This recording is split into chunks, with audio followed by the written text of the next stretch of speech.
Good afternoon, everyone. Thanks for joining us today uh, for our webinar, Advertising Trends That Will Shape Growth in 2023. First things first, let's take a moment to properly introduce ourselves. My name is Mark Shannon again, and I am a Director of Client Services here at StackAdapt. Now, I've been with StackAdapt for about 5 years, based out of Toronto, and I've worked alongside our talented team of account managers and programmatic strategists with some incredible agencies and brands. I'll let the gentleman to my left on the slide introduce himself. Yep, thanks, Mark. And it's great to see so many people attending our webinar on setting the stage for 2023. My name is Brandon. I am a Director of Sales at StackAdapt, and I've been here for about 6 years now. Mark and I have been working very closely together for about 4 of them. So we're very excited to work together on this upcoming conversation. Absolutely. Thanks, Brandon. Now, if this is your first webinar with us, or if you're unfamiliar with StackAdapt, let's take a moment to learn a little bit more about StackAdapt. We're a self-serve programmatic advertising platform used by some of the most exceptional digital marketers in the world. Our state-of-the-art platform is where some of the most progressive work in machine learning meets cutting-edge user experience. Our ad buyers plan, execute, and manage data-driven digital advertising campaigns across all devices, leveraging proprietary data, inventory, and publisher partners. In short, StackAdapt is the highest performing and easiest to use DSP around, as ranked by our users. So we have a bit of an agenda today. I'm going to go through the high level of this. We're going to start off by setting the stage for 2023. And then we're going to move on to some advertising trends to pay attention to, followed by some channels to watch, and then closing that off with how to diversify using those channels. We're going to end the webinar with a wrap up and a Q&A to answer some of your questions. Now I'm going to turn it over to Brandon to set the stage for 2023. Thank you, Mark. And over the next few slides, we're going to cover some of the biggest projected trends for 2023 and recap some of the biggest headlines we saw from the year prior. And we thought to start, the best place to cover would be the topic of uncertainty, because there's a lot of it. Whether it's shifting economic markets, the removal of third-party cookies, or incoming legislative changes, or big lawsuits as announced as early as this week, our industry is dealing with a lot of factors outside of our immediate control. However, 2023 is also presenting itself with a huge opportunity. Buyers are becoming more and more conscious about the brands they're consuming. As everybody here is operating primarily on the advertising side, this presents itself with the opportunity to become a much stickier product. Based on research conducted by Innova, consumers have voted value as the #1 ranked trend for 2023, and roughly 66% of customers have stopped buying from a company whose values didn't align with theirs. In addition to that, 88% of customers want to see brands demonstrate clear and strong values. This is where we want to kick things off. As marketers, we have a unique opportunity to lead with value-based messaging this year, a tactic used by almost 100% of the highest performing brands in market. And that, combined with a massive spend projection in 2023 for the US digital ad market, we're going to see a lot of brands hopefully show way more personality. Over the past 2 years, despite global challenges, digital ad spending increased by 8.6% worldwide and is projected to see a 10.5% increase in 2023. Now, I think it's important to put that in a perspective compared to the years prior, where the 2010s saw prior growth of roughly 20% year over year globally. However, that shouldn't be perceived negatively. The 2010s saw the emergence of our industry, and rapid technological advancements and growth fueled that increase in spend. Finally, we're at a place as digital marketers where digital advertising is no longer foreign, and the growth is largely fueled by success, not speculation. As proof, for the first time ever, digital is presented and projected to represent roughly 66% of all global ad spend. And in addition to that, of the $60 billion in projected new ad spend this year, over 99% will go to digital. So although economic markets are widely outside of our control, as digital marketers go, we can be comfortable that our sector of the industry is widely the most adopted and trusted avenue for savvy brands and marketers, and has officially become the most widely adopted way to advertise. If we were to look at advertising spend by industry, in addition to what's projected in 2023, 2022 saw several verticals absolutely take off. Whether it was B2B, travel, restaurants, or financial services, all four outgrew their digital spend relative to industry growth. Some of that is pretty self-explanatory with the changing state of global affairs and looser travel restrictions, but part of it also lies in the increasing sophistication of measurement and attribution among those four verticals specifically. It was awesome to see travel and restaurants have such a bounce back year, and we look forward to watching continued growth and stability across not just these four verticals, but our industry as a whole. And to set the stage for some of what Mark's going to cover, we first wanted to recap year-over-year predicted ad spend by format or medium. And again, these are all projections and things can always change. But the most recent forecast by eMarketer has healthy projected growth across the board in the digital landscape and a corresponding decrease in their traditional counterparts. This stems largely from increased sophistication and attribution with digital advertising, like I mentioned a minute ago, and advertisers largely looking to eliminate waste. In addition, the adoption rates for OTT and CTV continue to rise.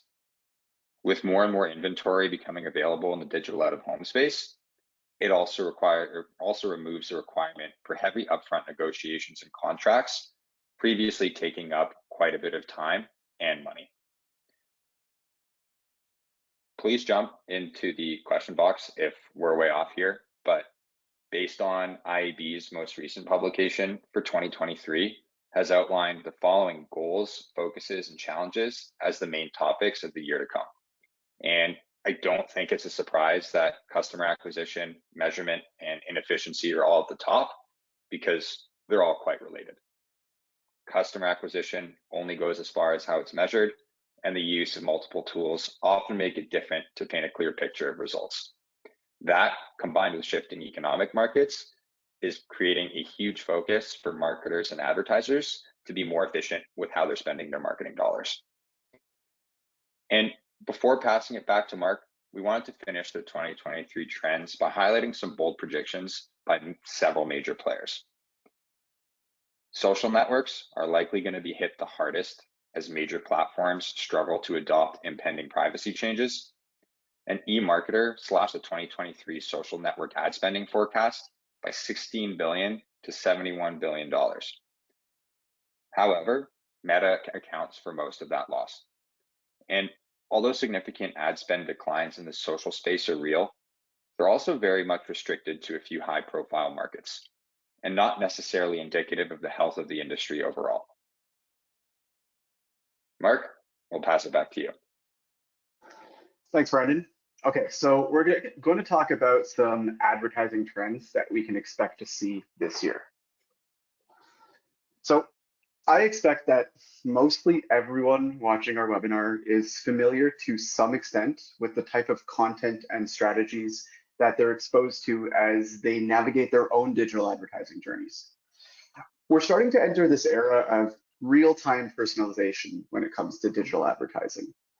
2023 is already shaping up to be an interesting time for information privacy, ad personalization.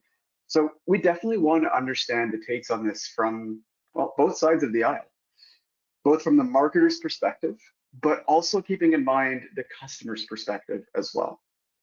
So on the marketer side, more than 4 out of every 5 of us are using some form of dynamic customer insights to inform and adapt our strategies.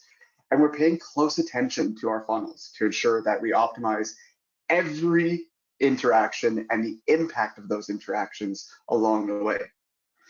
Whether it's tailoring the ads themselves, the placements in the inventory that we're selecting, or simply optimizing the channels we're using to reach those audiences and users. we really do need to pay close attention to the campaigns that we're launching. They need to tell the right story at the right time to be impactful and drive success. Okay, now on the other hand, 3/4 of the customers that we reach have the expectation that the brands and brand marketers understand their unique needs and expectations. In other words, they expect personalized ads and may indeed engage more strongly when they're exposed to them. Brands that understand this and are able to strike that balance between using customer data, ad personalization, and trust, well, they're going to be the ones that win those customers. And you may not just win them once. Continue to adapt to your markets and to your audiences and customize the message to them. And well, you may just win them for life. Okay, so let's talk about privacy. Privacy in 2023 is a little bit more than just a buzzword. It is, or at least it should be, an expected part of your planning and execution strategies moving forward. We know that the loss of third-party cookies continues to be pushed back, but this doesn't mean that businesses shouldn't prioritize first-party data strategies right now. Having a strong first-party strategy can be extremely helpful for social marketing, ad journey customization, and reaching your customers more efficiently, especially after the loss of third-party cookies, when that does eventually happen. Now, as of January 1st, new privacy laws have taken effect in California, Virginia, Colorado, Connecticut, and Utah. Other states like Pennsylvania, Ohio, and Michigan are considering similar laws. And I'll be honest, this list isn't exhaustive, and it's expected to continue to grow. With this happening more and more often, not just in the US and North America, but in regions across the globe, we expect that by the end of 2024, 75% of the world's population will live in a region where their personal data is protected under some form of modern privacy regulations. Good news for the user, bit of a challenge for the advertiser. With more than 80% of Americans already expressing concerns about companies collecting and using their personal data, more regions will enact these laws over the next few years. So my question to you as advertisers, do you have a plan in place to ensure you can still reach your customers and be respectful of their privacy? Think about it. So as marketers and advertisers, how can we bolster our positions and continue to deliver on high-performing campaign executions while respecting data privacy and ensuring we're following these new regulations? Cookieless advertising alternatives are a solution we're seeing come up more and more often. And it's interesting to see how marketers are starting to gear up for this cookieless future. With some of us, about 56% or so, will continue to encourage and incentivize our customers to share their data. Others are working on creating new first and second party data sharing agreements with our partners to more effectively reach these audiences. More than half of us, however, are investing in new technologies such as machine learning and AI, and ad tech has come a long way since the advent of the cookie. Methods such as contextual or keyword-based targeting are rising in popularity, providing the opportunity to reach audiences with relevant and tailored ad content with minimal personal data required. Instead of leaning on the types of data we can collect about our audiences, contextual advertising methods can be more nimble by responding in real time to a user's browsing and content consumption preferences. And it's still early in the year. Plenty of time for advertisers and ad tech to respond to these changes and release new technologies or new ways of using existing ones. Okay, so speaking of new technologies, this year we expect to see considerable progress in what machine learning and AI can do. Tech around us is already using this in ways we may not even be aware of. And with the barrier to entry lowering every day, I think this is going to become a lot more prevalent. Advertisers may begin turning towards these tools to strengthen their campaign execution and more effectively reach audiences. And let's just say that it truly is fascinating what these tools can do. From Microsoft's investment into voice cloning and generation to entire videos created from just a few seed words. And this is just the tip of the iceberg. Even the images used in ads can now be procedurally generated using artificial intelligence and tools such as Midjourney, DALL-E, and Stable Diffusion. OpenAI's ChatGPT has been in the news lately as a really powerful machine learning tool that's honestly blowing everyone's expectations out of the water. If you caught that latest Ryan Reynolds ad, you know I did. You probably know just how impressive it can be, writing an entire script in a voice so authentic that you would swear it was written by the actor himself. And that tech continues to evolve as OpenAI has started to pilot ChatGPT Professional, a premium version of its viral chatbot for use in commercial and retail applications. There's a good chance that support chat rep that you're talking to is already a machine. Now, in many ways, the future that the movies and TV shows of the 80s and 90s predicted is arriving now. We don't have cyborgs and time traveling DeLoreans or trains just yet, but you know what I mean. This isn't without its risks, though. I mentioned earlier that incredibly powerful content generation tools like Midjourney have been put to use to create impressive images and concepts for a variety of uses. But as marketers and advertisers, we should be aware of the impact that this has. We're starting to see some class action lawsuits being filed against these very same tools for essentially using the art of millions of artists to train and create new images from those existing styles. In some cases, content creators are relying too heavily on these tools without the proper oversight or review to ensure accurate and appropriate content. Even on a platform and support level, we can enhance our self-service capabilities using AI chatbots as real-time support. And the best part is they never need to sleep. But we're likely to see a lot of news this year about how exactly these tools are being developed and trained by actual real people to ensure they don't go rogue. Now, we're not talking like Skynet style rise of the machines here, but if you're relying on AI to speak for your brand, you're probably going to want some level of oversight and control. Almost 2/3 of US ad tech leaders have already turned to AI solutions to address the challenges they face. Responsibly harnessing the power of AI allows us as advertisers to move faster and more responsibly, using real-time predictive tools to create smarter, more targeted ads. Considering all of the limitations of the cookieless future and the solutions that marketers and advertisers have developed to remain effective, the next few years in global programmatic advertising spend market, say that 10 times fast, are still forecasted to see monumental growth of several $100 billion through to 2026. That's billion with a capital B. And with programmatic starting to become synonymous with performance, we expect ad spending to have a strong growth into new channels such as audio, digital out of home, and in-game advertising.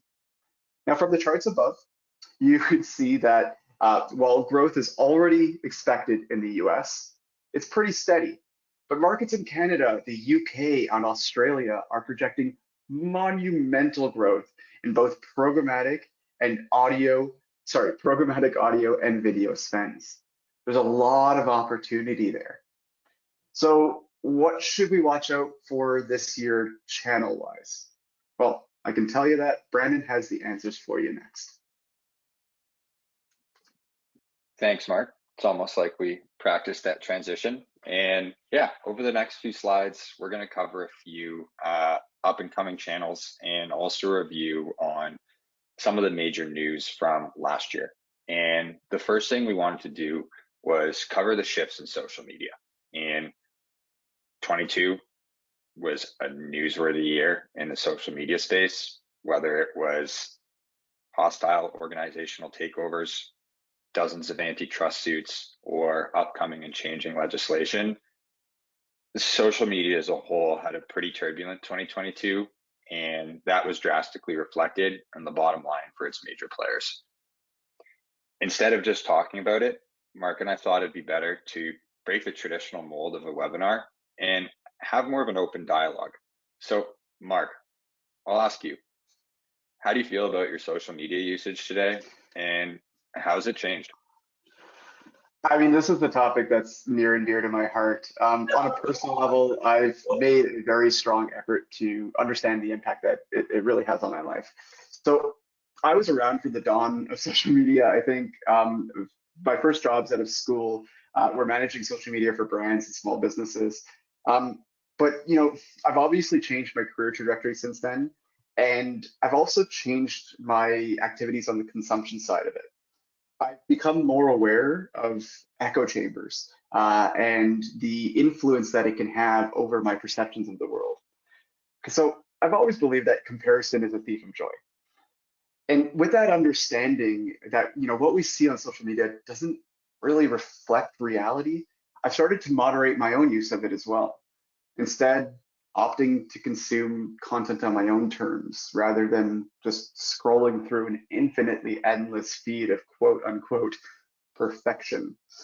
This year, really, Brandon, if an advertiser wants to reach me, they'll have to have they'll have a better chance, honestly, of contextually matching my interests to the content that I choose to consume.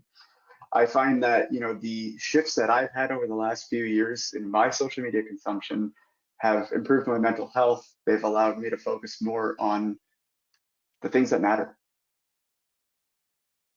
Totally. And I would say I'm not far off there either. I think I stopped using Facebook in 2015 or 2016. I'm barely on any other social media channels now. Admittedly, I do consume Twitter as a source of sports entertainment, but otherwise I much prefer reading more editorial style content and things that I find interesting as opposed to social media trying to tell me what to read. And I think a lot of that is quite indicative of not just our generation but generations to come, and how social media trends are going to be shifting pretty drastically over the next couple of years. But couldn't agree more. Yeah, enough talking about social media as an ecosystem that is changing, maybe not necessarily for the better. I'd love to talk a little bit about what, for the third year in a row, has been consistently the fastest growing channel. In its third consecutive year, CTV has been ranked as the fastest growing and most significant investment in the programmatic space, and last year alone eclipsed $21.2 billion in ad spend. And I think the rise in popularity of CTV is an enormous topic, and we can talk about it for a really long time. But because we don't have a wealth of time, we're going to try to focus on a few key areas of discussion. I think the first thing to call out is that in 2023, we saw 33% of US consumers being complete cord cutters.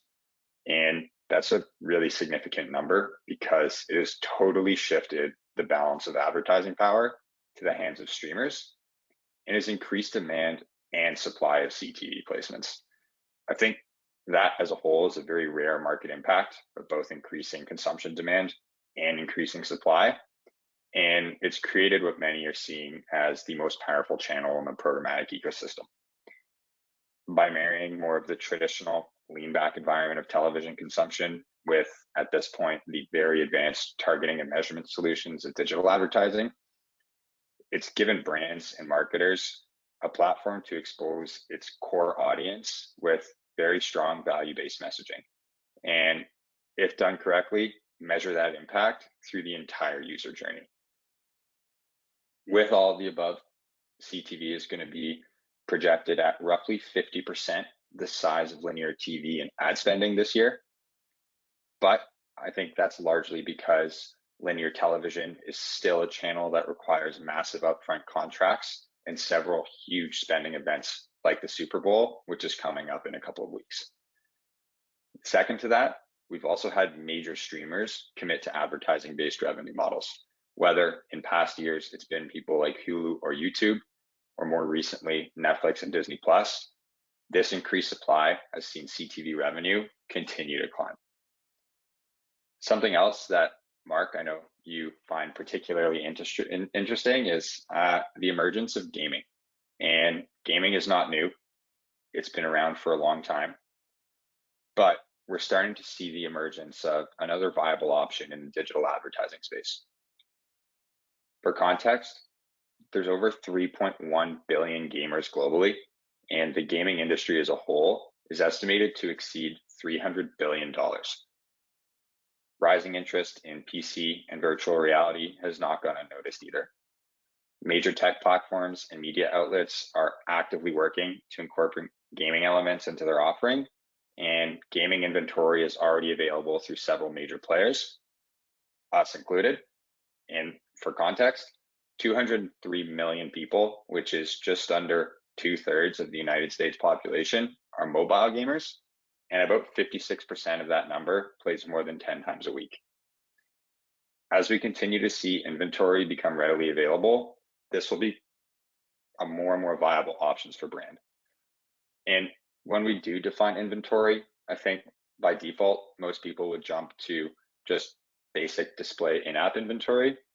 But what we're referring to here is something entirely different, where inventory is going to start becoming more and more available in real-time play of various games, whether it's billboards on action role play or on the side of major sporting games. You'll be able to programmatically buy ad placements based on game and target audience.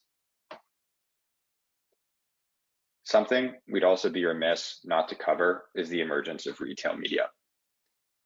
The next topic of discussion, it's been talked about for a long time. It's finally coming to fruition. I think a lot of this has to do with the not so secret that tracking methodology is changing and changing quickly. And first-party data is quickly becoming the most valuable currency in market. As a result of that, arguably, the people with the most first-party data are big box retailers because they know what we're buying, when we're buying it, and where we're buying it.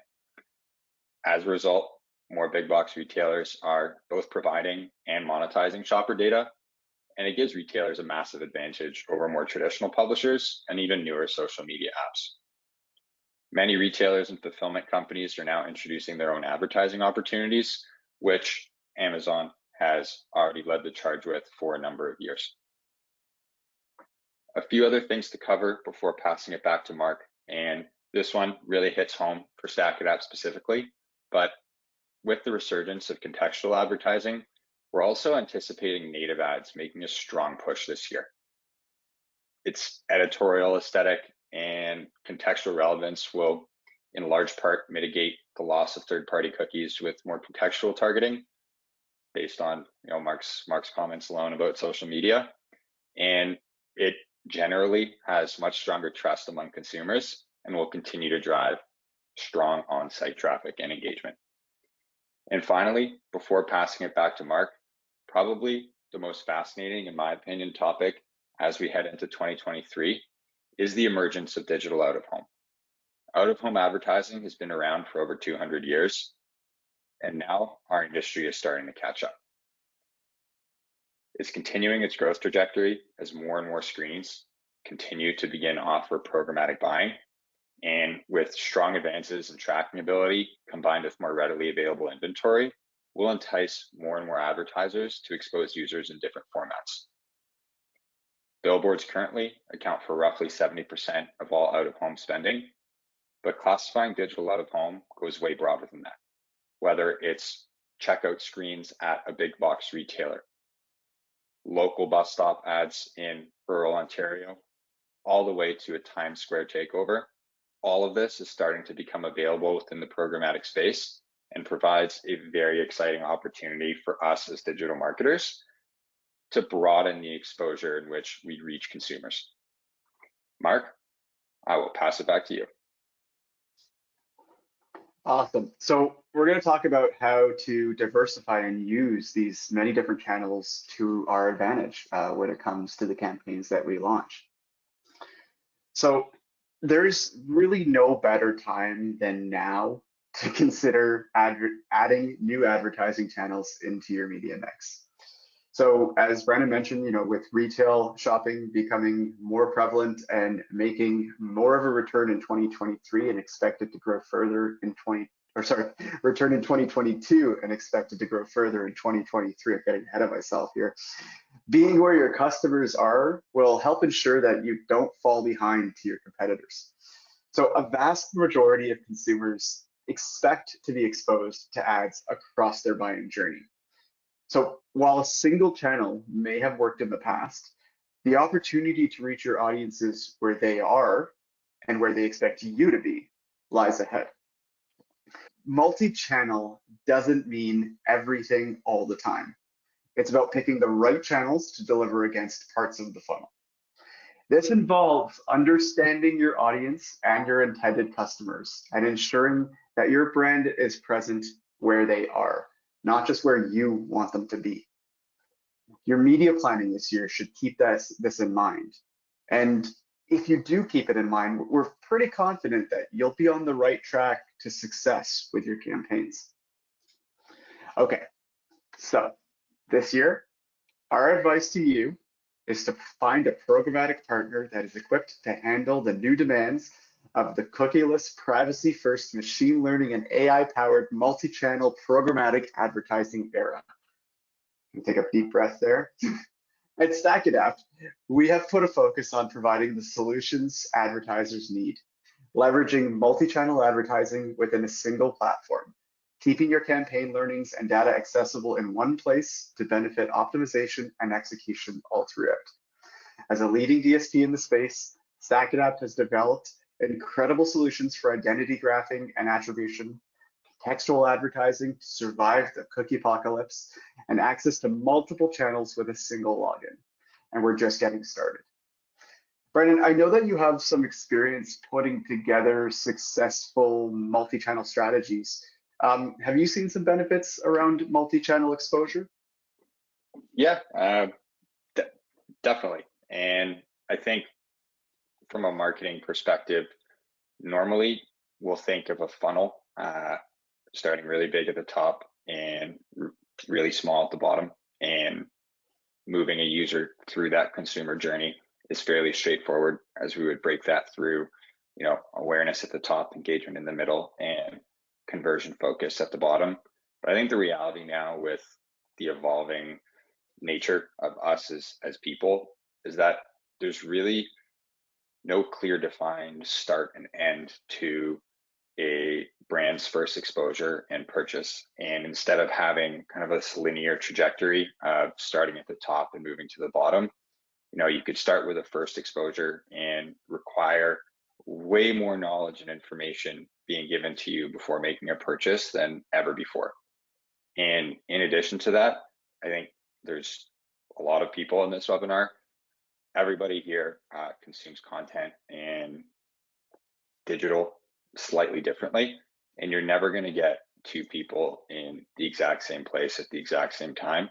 So I think it's become a little bit less about targeting everybody all the time, and on the theme of eliminating waste, targeting the right person in the right place at the right time. And that's why I think we've seen so much success internally with the emergence and growth of various channels, because it offers advertisers that we partner with the opportunity to really understand where those users live based on different audience building and audience characteristics, and be able to expose them in a really thoughtful and sequential manner to make the most of where that user is consuming content, regardless of where it is. Couldn't have said it better myself.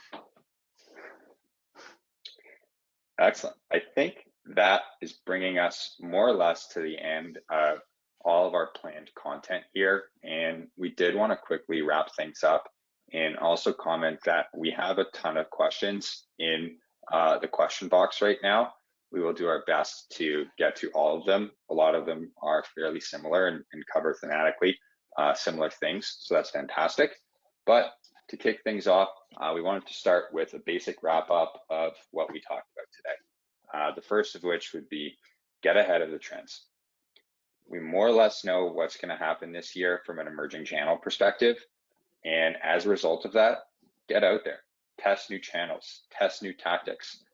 This will give you the opportunity to try things out and really see where else you can expose users in a more and more competitive brand environment. Also, traditionally, based on CPM fluctuations throughout the calendar year, Q1 and Q2 are typically way more cost efficient than the back half of the year, when we start bumping over a ton of major holidays and events like back to school, Halloween, Thanksgiving, and then December holiday season. Getting in now, testing new things now at very efficient CPMs will allow you to make a very educated decision on how to invest your media in the back half of the year, where traditionally most of the ad spend is going. That's right. It's also highly recommended that you do get ready for that cookieless world. A lot of changes are going to start coming down the pipe pretty swiftly over the next couple of years. And a lot of them are going to kind of be the fallout from what happens when cookies disappear. As I mentioned earlier with data privacy and, the information that we have about our audiences, when we all of a sudden lose access to that information, and we have to obviously be a little bit more concerned with how we're treating the user's privacy, the user's data, it's going to have a big impact on how we execute, how we attribute campaigns, how we record success. So if you haven't already started shifting towards an understanding of cookieless advertising and finding ways to address that, well, if not now, then when? Now is the right time to consider looking at that. Thank you. And lastly, I kind of touched on it at the get ahead of the trend section, but implement multi-channel cross-device strategies. Limiting yourselves to one or two tactics in 2023 especially is really only capturing and taking advantage of a small fraction of consumer exposure. Even thinking about someone like myself, I'm not spending a ton of time on my phone. I spend a lot of time outdoors, work on my computer a lot during the day. It's important to expose users not just in one medium, but in multiple. Otherwise, you might be foregoing a ton of opportunity to build brand stickiness and provide value-based messaging.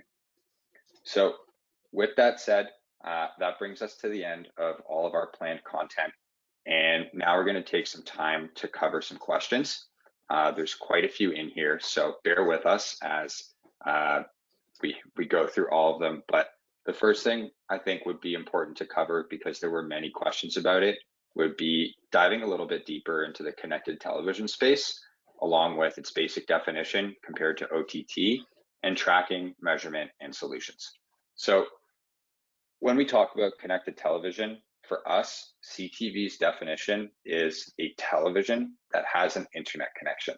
So presently, if you were to go buy a television at Costco, most of the TVs, if not all the TVs they're selling now, are categorized as smart TVs.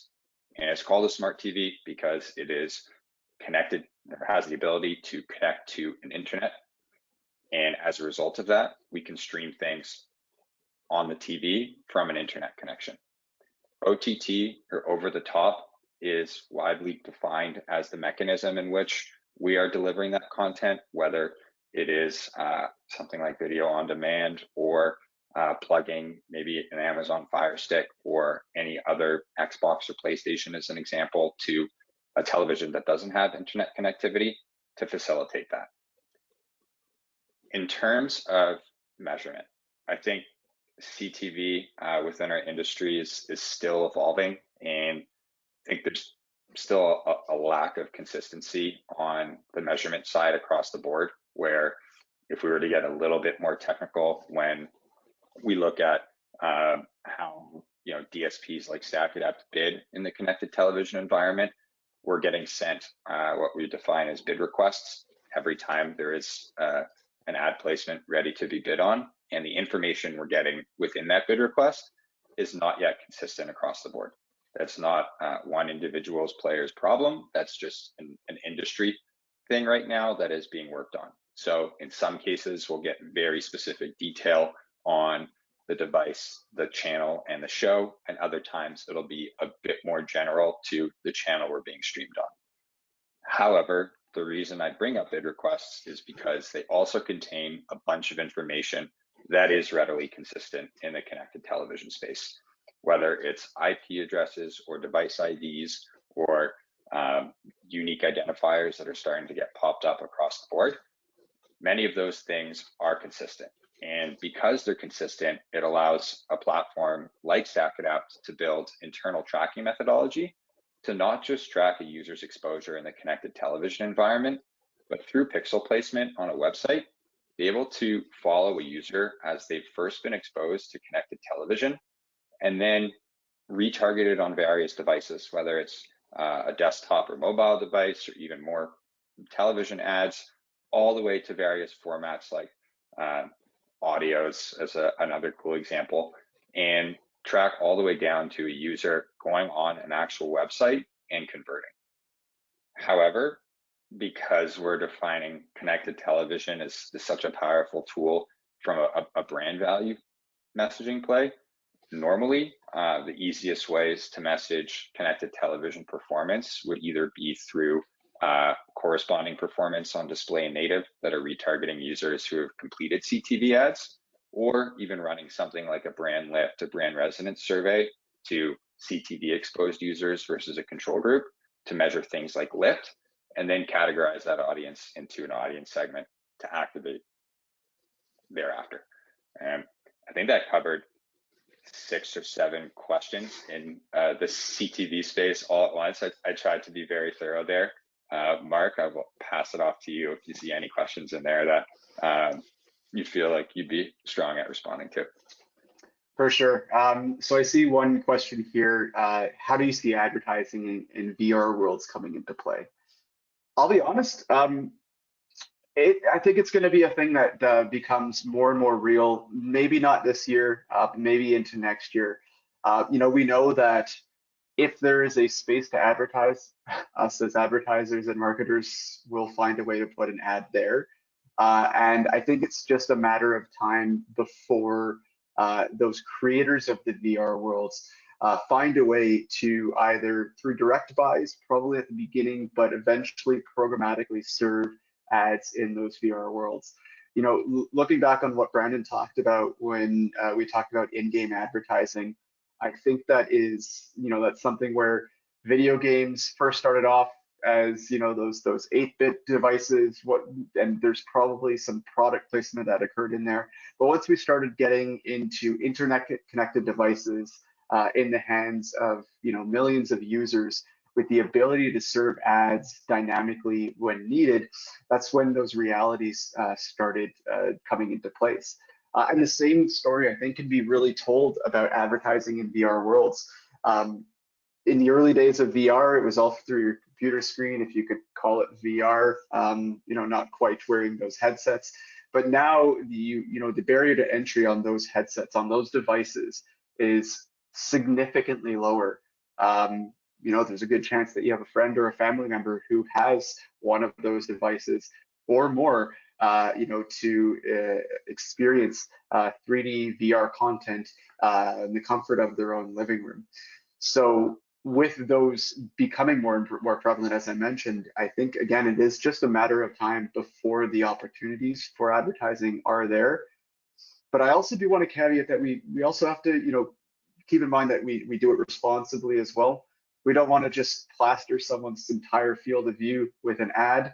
We want to make sure that they have a good ad experience with those advertisements that we do deliver, so that it is unobtrusive, so that it allows them to carry on with their gaming experience, to carry on with the different activities that they're taking, but still be exposed to the brand. And I will add as well that this is why it's also important that we consider multi-channels. So, if you only want to advertise in those VR worlds or in-game, that's great, but you may not be really utilizing the full power of the funnel, again, being where your advertiser or where your users are. So yeah, in a racing game, they may drive past a billboard and see an ad, and it occupied their attention for a split second. But the key thing is it occupied their attention. But now that we know that we have an exposure to them, we can then, of course, start retargeting them in other channels as well. We should look at all of these multi-channels here, including in-game advertising, regardless of the type, as complementary and not as the final destination for any types of ads like this. One of the other questions I see here, does StackAdapt offer in-game placements that you talked about in one of your slides? Is Roblox an option? And yes, it is. We can reach audiences up basically age 13 or older through Roblox 3D advertising. It is an option that we can obviously explore for any kind of campaign execution. But of course, I'd recommend talking with your StackAdapt account manager and account executive, your account team, to ensure that it is the best fit for the execution and the campaigns that you are launching. I think that's all of the game-related ones here, Brandon. Yeah. I do see another pretty prevalent topic I would like to cover. There are several questions around the deprecation of third-party cookies. Which approach do you think will substitute third-party cookies? What are you going to use to replace third-party cookies? There's a couple. So I will preface this with, I do not know the future, nor do most people, I think. But first, let's take a step back and look at what happened this week. I don't know how many people have been paying attention to the DOJ or Department of Justice and the 159-page legislation that they just slapped onto Google, but I think that will likely have a pretty significant impact to the speed at which third-party cookies are deprecated. They could either scrap the idea completely or make that happen very fast to try to gain a competitive edge. Again, that is outside of our control, outside of my personal general area expertise. I am not a lawyer. However, third-party cookies are going away, and they're probably going to go away this year. And to date, we have had various stakeholders within our industry try to make a blanket claim for an identity solution to replace third-party cookies. Two really popular ones would be the Trade Desk launched several iterations of their own unique identifier. LiveRamp replaced their Ramp ID 2.0, very similar name to the Trade Desk UID 2.0. Google's got their own thing going on. There's a variety of other players that are also trying to build out their own universally adopted, unique identifier. Some of these players have made them open source and public to use. Others have made them private to date. But ultimately, where I'm going with this is that there are many players that are trying to plant a flag in the ground and say, this is the future.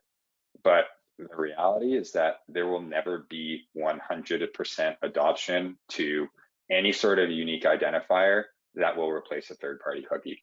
There are too many players, there's too much going on, and there are too many alternatives available to make one universal identifier 100% adopted across the board. For StackAdapt specifically, instead of putting all of our metaphorical eggs in one basket and try to plant our flag in one mountain or one ground, we have been very closely following everything that's going on. We have partnered with multiple stakeholders within the industry to adopt some of the kind of more readily used replacements for the third-party cookie, but have also built a ton of in-house audience solutions that don't require third-party cookies to come with a viable alternative solution. And I think outside of that, we'll probably also see and are readily seeing publishers starting to gate a lot more content and build huge repositories of first-party data that they can either sell through a major DMP or provide exclusively to a few partners. And we talked about it a bit earlier, but big box retailers have a ton of first-party data. A ton of brands are going to start cleaning first-party data that they have, because that is quickly becoming the gold standard audience currency within our space. So I think we have time to answer one more. Let's go with one more theme of questions. And I see there's a couple questions here about AI and the use of AI. So I see kind of two different paths on this one. So I'm going to address them both. First one, do I think there's going to be a surge of content, a surge in AI content in 2023, given the general discontent in the artist community with stolen art? Possibly. I don't have an answer to that. If you were to ask me personally, I think yes. I think now that this is in the hands of the average consumer, the average user, its usage is only going to grow. I think the average person either doesn't care or doesn't have an understanding of the impact that this has to the artist community. So it will likely grow, but it is something that I said, if us as advertisers are going to use this type of content to our advantage, I think it's important that we understand the impact, that we understand, how it's going to be used, how it's going to be commercialized, and how we are going to put it out into the market for our own benefits, and that we do so responsibly. The other question that I see here is related to advertising AI that we can use. So does StackAdapt have any advertising AI? Absolutely. We have page context AI. We like to call it PCAI for short. It is an incredible tool that we have in the platform that allows us to address kind of the sensitive verticals or the cookieless world with a cookieless way to contextually advertise based on a kind of on the spot definition of who we want to reach. So within the platform there, really all you need to do is input a few seed key phrases, the types of things that you believe your audience is interested in or your target audience that you would like for them to be reading about when they see your content. And using our existing inventory for our native and display channels, we will actually ensure that that context is met. And without having to store a single cookie or know a single thing about that user before serving the impression, we will on the spot ensure that the content that they're currently reading about is matched, so that when they are reading about that content, your ad, your brand can be present with an impression. It's an incredibly powerful tool, and it's a great way to encourage increased exposure and increased impressions for a higher frequency on related topics and contexts to ensure that, again, you can continue to drive those users down the funnel, whether they click and then you can retarget them from site retargeting, or even just retargeting them from a single or multiple impressions. You can take full advantage of that. That's definitely something that I would recommend talking to your account team about. Again, that's Page Context AI, a very useful tool and something that I've seen members of my team use to great success very many times. Yeah, and Mark, even more broadly, just talking about AI and its relation to data science and decision making, StackAdapt as a platform is making billions of decisions every day on where to bid and not bid on ad placements. That would take a very large human staff, arguably impossible.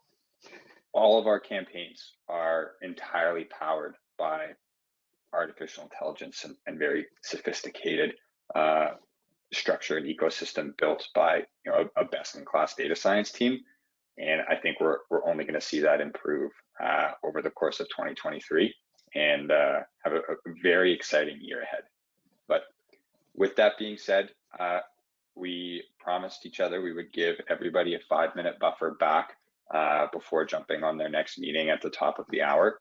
So on behalf of Mark, myself, the incredible marketing team that organized this webinar, and all of StackAdapt, thank you so much for tuning in for roughly 56 minutes. Have a fantastic 2023.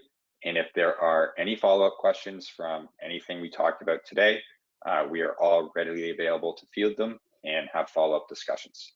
But with that said, enjoy the rest of your day and have a great week. Thank you, everyone.